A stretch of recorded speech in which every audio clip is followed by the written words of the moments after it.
Oh man, gotta tell you, better get ready for it. Something's coming. Guarantee it.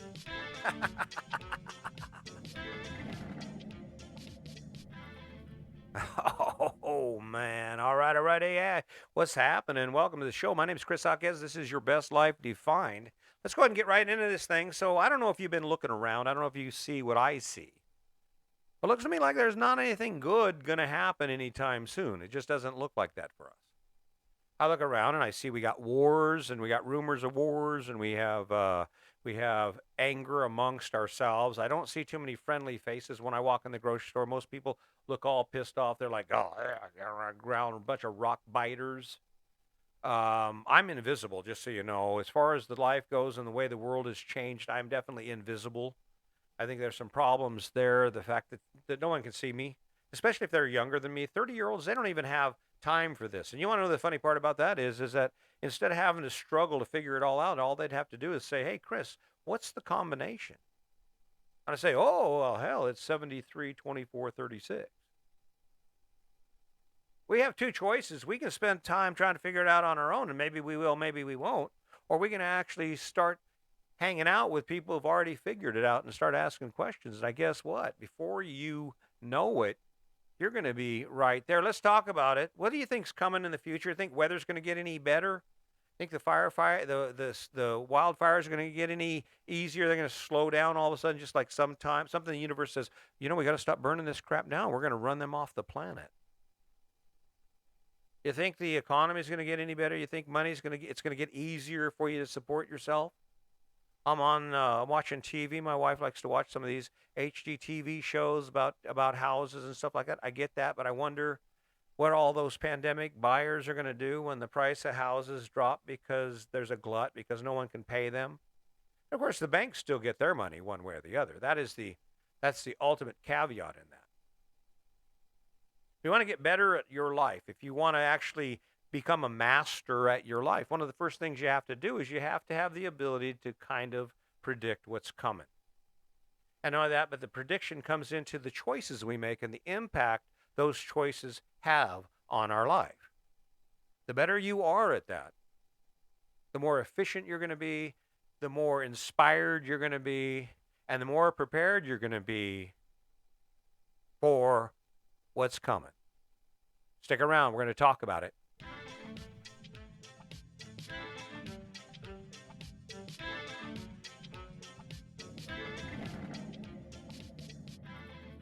All right. I got to tell you something. You know what's funny? I'm watching the news this morning. They're talking about these storms. I talk about something's coming. Well, there is something coming, but I'm working on these storms. I pick this thing and I look at these storms and I'm thinking, what's funny is everybody now on the news is talking about global warming, and this is the reason all these big ass storms are happening. Of course, we just have to assume that because let's face it, you don't absolutely know whether the storms are actually being created naturally or maybe there's some superpower laser or something that's happened that no one's talking about because I don't know about you, but there has been instances where the government has done some pretty crazy stuff. Now, not to plant any seeds by no means, but thinking about what's coming.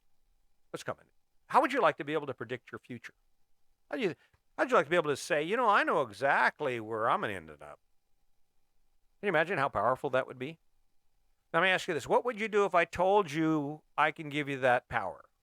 Or you can develop that power because I can't give you any of it. It's all internal. What would you do if I said, "Hey, listen, Chris, how would you like it if I decided to go ahead and show you how to read the future?" That'd be pretty cool, wouldn't it? I think it's cool. I do it all the time. How do you suppose you do that? How do you suppose you have the ability to see what's coming? Hmm. Well, the way I do is I just kind of examine what's going on. And then I go back and I look at history and I say, well, let's see. In 2007, there was a buildup. It was the non-conventional lending market then, but people were basically in the same position. They were upside down. Houses were expensive as hell. Interest rates started going through the roof, and then they dropped. And then, of course, everyone who had still had money in the bank hadn't spent all their money. Then, of course, they swooped in and they went ahead and took advantage of the melee, right? And then, of course, some people say, "Well, that's wrong." You know, Talking about predicting your future, I can predict my future. I know for a fact that as long as I keep doing this, I keep grinding this thing out. I think eventually what's going to happen, you know what's going to happen in the future? I'm going to get better at it. Eventually, I'm going to get better at it, or maybe someone's going to get past the poor quality of the conversation and actually get to the gist of it. How do I know that? Well, because I know when you take certain actions in your life, you make certain choices in your life, if you follow through on those choices long enough, it's inevitable. It's inevitable. Someone will say, wait a minute, who is this guy? And even if that doesn't happen, guess what? The ultimate goal, the goal that actually sets me in this chair every day, still happens. And that is, I spend enough time talking about life, examining my choices, and explaining it to the world, that by doing so, I don't make mistakes. I used to make all kinds of mistakes. I remember I used to be angry with my wife. And then I realized something. She didn't do it. She's the reason my life is so ugly. And what I also found out was my future, if I'm mean to her and if I'm not kind to her and I'm not exciting to her, my future, I can tell what my future is going to be. She's not going to be very nice to me then either. And of course, if I do it long enough and I do it bad enough, eventually I just won't be married. I can tell that future. How do you fix that? Well, you just decide, okay, this is where it's going to take me. Where could it take me? Start smiling at her, start doing the dishes, start helping her out, start being her best friend. And guess what happened? Exactly as I predicted. My wife loves me now. I'm the best thing since sliced bread. That's all it takes. That's all it takes. There's something coming, and you can see what it is, and not only that, but you can decide whether you want to be a part of it or not. Stick around.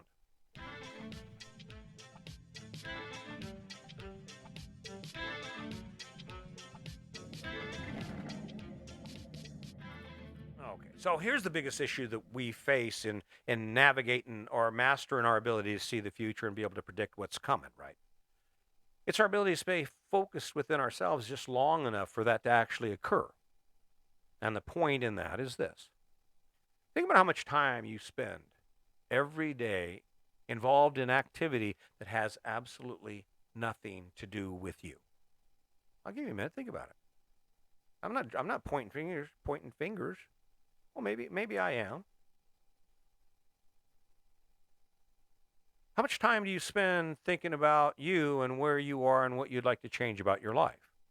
I'm not talking about just going to work, because that's what our life is. Our life is a pattern of activities. And once we get in that pattern and we fall into that acceptable level and we get comfortable with it, what's the incentive for you to change it? What's pushing you off that course?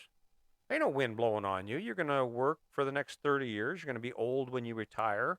Hopefully, you'll still be in shape when you're 65 or 70 to actually be able to go snowboarding or skiing or rock climbing or any of that shit that's fun. I mean, God forbid, why in the hell would we wait? Why in the hell would we not do it when we were like 22 and 25? Maybe design a life like that. And of course, I know where it's going.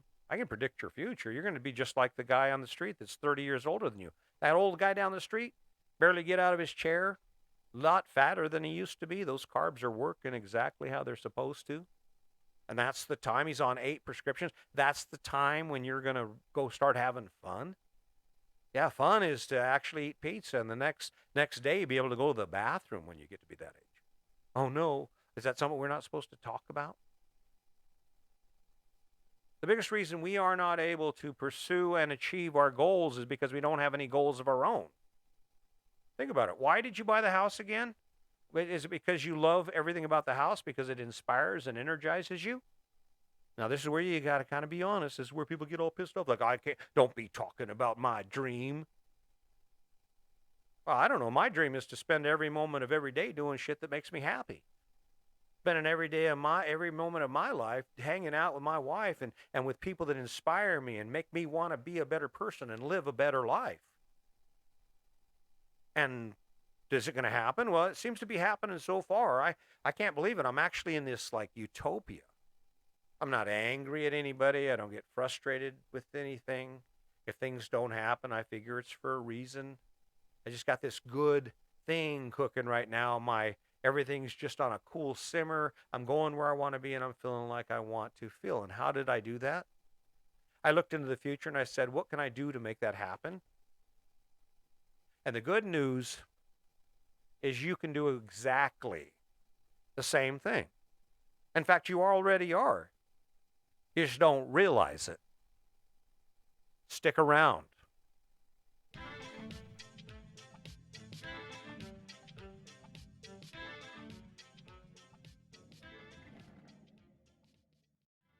I remember when I first got down on this train. Let me just explain the history of this. So I was walking around. I'm working at this federal prison, and I'm making $73,000 a year.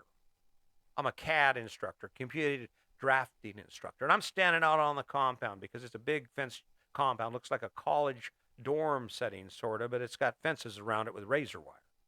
And I'm out there and I'm trying to figure out my own life. My dad had died, and I had been this angry, well, kind of hard to get along with guy for a really, really long time. But I'm looking out over the compound, and I got these guys, there's 1,100, 1,200, 1,500 inmates headed to chow.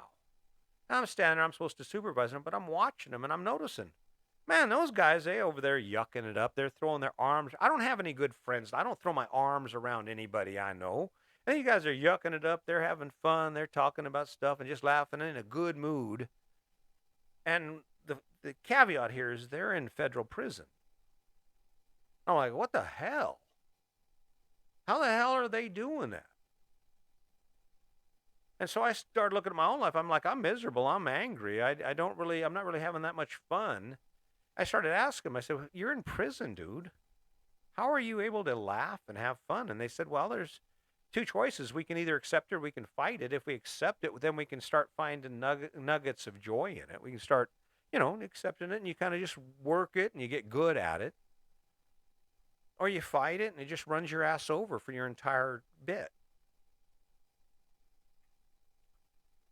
And what I came away with was the reason they were able to live it and not cry about it and not strive for more than that was because they didn't have any choice.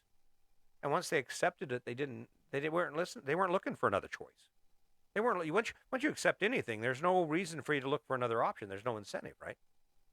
Now, what does this have to do with your life, with being able to predict the future and seeing what's coming?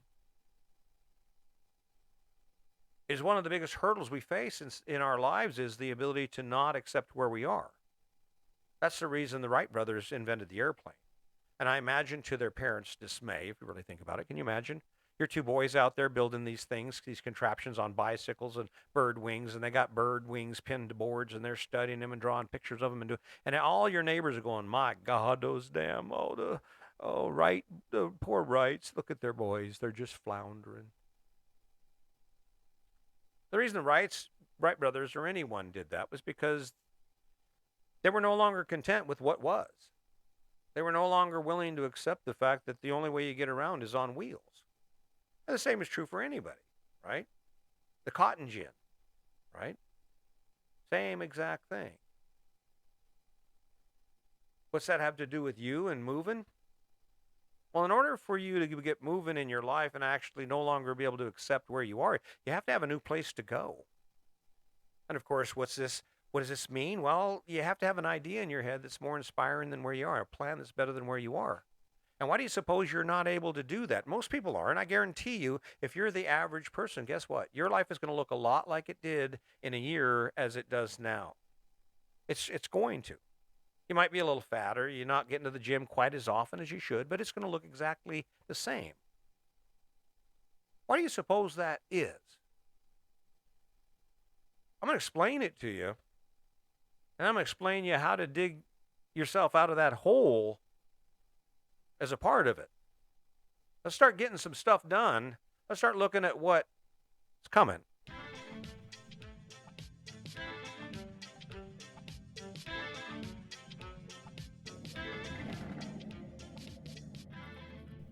It all comes down to the noise machine and the ideas we have and what we believe. Forget about what you believe. That's the first ticket. Stop holding on to the idea of what you believe in. I mean, more than that, stop giving a shit about what people think.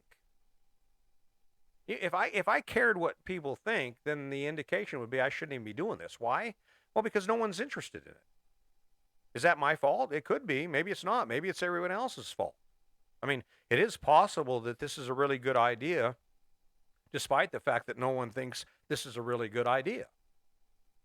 I mean, the opposite has happened, right? The opposite has happened. I mean, you get a lot of people getting all behind an idea and following through on an idea, and then it's only afterward they figure it out that, wait a minute, that was a dumbass idea.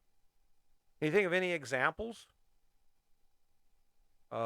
Maybe Hitler, maybe the attempted extinction of the Jews, the termination of the Jews. There were a lot of people, a lot of smart people, educated people who said, "Oh, yeah, that's what we need to do." If you're afraid to step out of your box and be different, then you're not going to be. That's the bottom line. And the motivation for doing that is when you build a story and an idea around something that you want to do, you've spent enough time looking beyond the life you've already created to get excited about something else. And then you get this idea and you start nurturing it and it starts to grow. I don't have any idea if this thing is going to impact anyone. I hope it does. I do. I love it when I get that phone call and someone says, "Hey, boss, you know what? I've been listening to you, and guess what? You are exactly right. You are exactly where you need to be. I've been doing it. It's working." Well, let's just say that doesn't happen. This still gives me an opportunity to get better at a few things, get better at life. I know that when the dishes are in the sink and I walk by, it doesn't matter whether they're my dishes or not, I'll do them. I know that when my wife says, "Hey, honey, can you help me?" I say, "Sure. What else do you need? What would you like to do? How are you feeling?" I can look at my wife and I can go, "Oh, you know what? I said that and it hurt her feelings. I'm sorry." How much easier life gets when you grow in it, because with that growth, right? Let's say you get an idea in your head and you make it into it's a dream, and then you start thinking about it, and pretty soon the next thing you know, you want something more. Let's imagine, I like to use fishing. Let's say, for instance, that you decide you want to go fishing at night 3 nights a week. How would you do that? Well, the first thing you do is you want to have access to water. So maybe you're close to the lake or the reservoir, or maybe you just have the time to get there. But what would happen if all of a sudden you started thinking about, well, we could hook the boat up and then we could do a picnic lunch and we could go out to the lake, and then about 9 o'clock we could come back and get the kids ready for bed. They'd have a great time. We'd have a great time, and then we would do it again in a day or two. Well, the biggest issue, I think, when I say that is most people say, "You're crazy." No, I'm not. You're going to do something with your time from the time you get out of work until the time you go to bed. So why wouldn't you do something fun? And the answer is because you're not thinking about it. You don't have your head in the clouds. You don't have your head in dreams, coming up with ideas, trying to figure out ways where you can actually draw some energy from some aspect of your life. Some energy. You know how exciting it is to go fishing? You know how exciting it is to go skiing? You know how exciting it is to sit across the table from your wife, listening to her stories about true crime and going, "Hell yeah." Starts by being able to see it, starts by spending enough time with yourself that you actually realize, hey, wait a minute. Maybe I can do better. Maybe I could get ready for whatever's coming.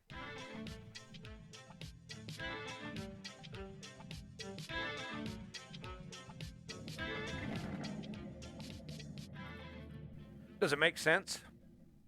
Probably not. Probably not. I equate it back to how your boots fit.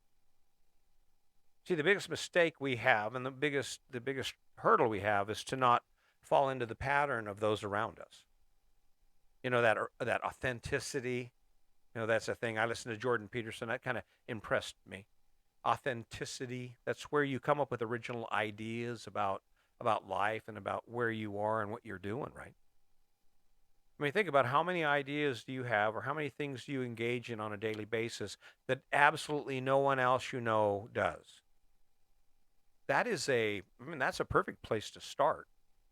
I'm working on a book. Haven't done so good at it because I'm back to simulpod casting the podcast. I'm doing a live or a video with the podcast, so that of course takes more of my time up.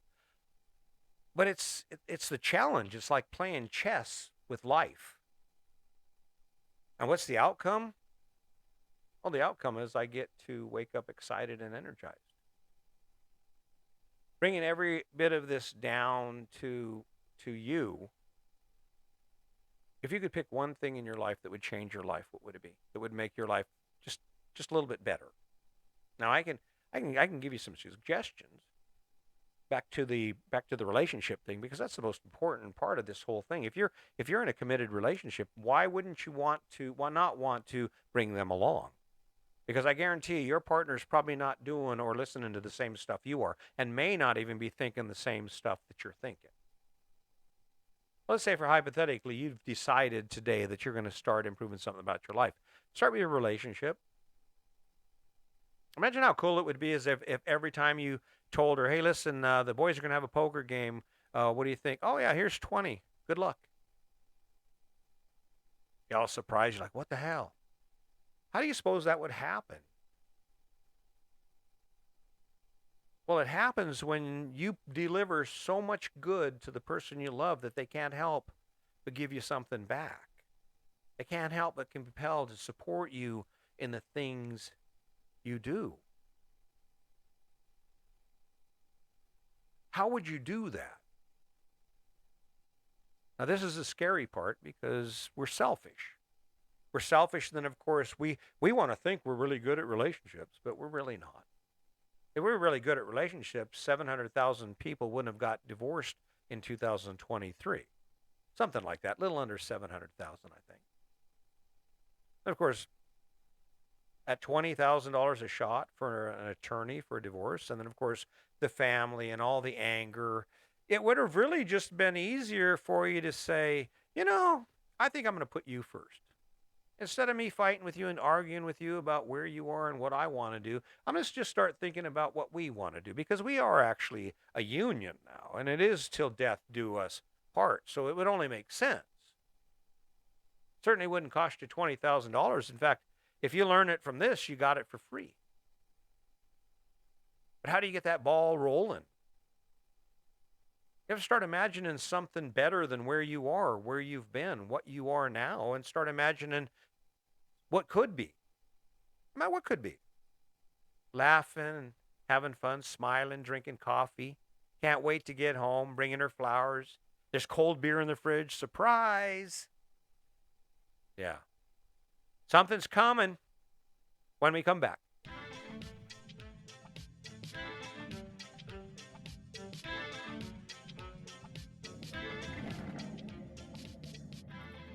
Oh, kind of a long way around, right? Talking about the world as a whole, let's talk about that. Something's coming. I think in the political environment, there's going to be some chaos.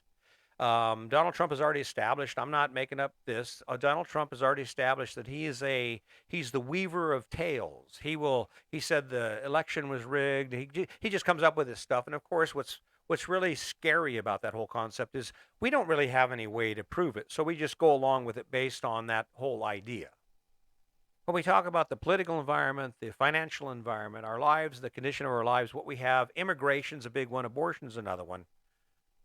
I think the biggest mistake we're making is that we forget to make the true connection to what that thing actually means to us. And then, of course, the other issue is there anything we would rather have happen, more important than that would actually benefit us? Now, this is where the distraction comes in. This is where not paying attention to your business is going to cost you.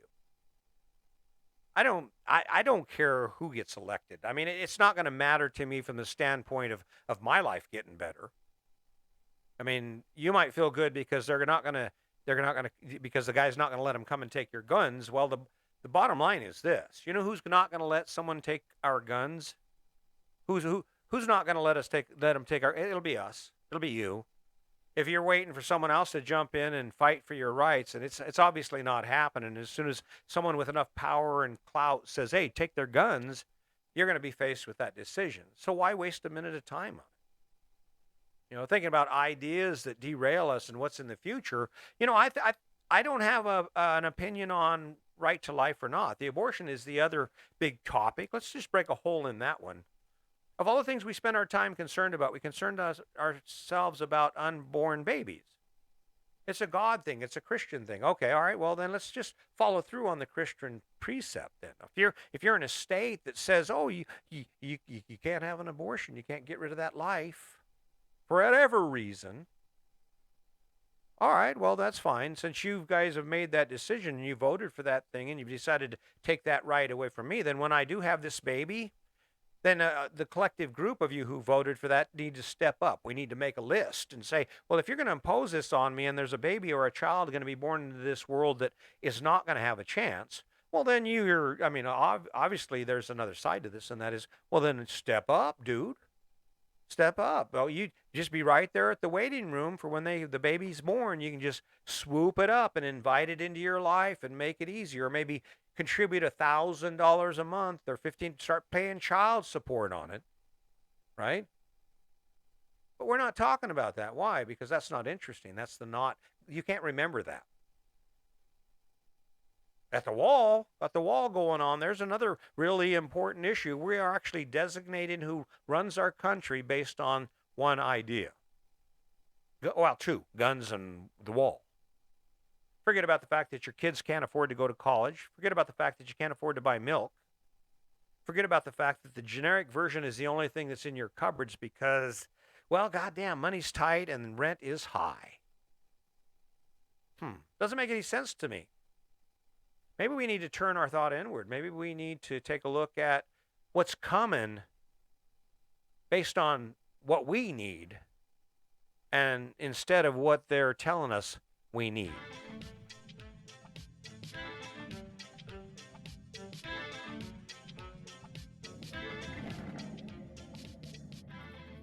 Well, if for no other reason, I got to tell you, I feel like I'm getting better at it just because I've done it so much.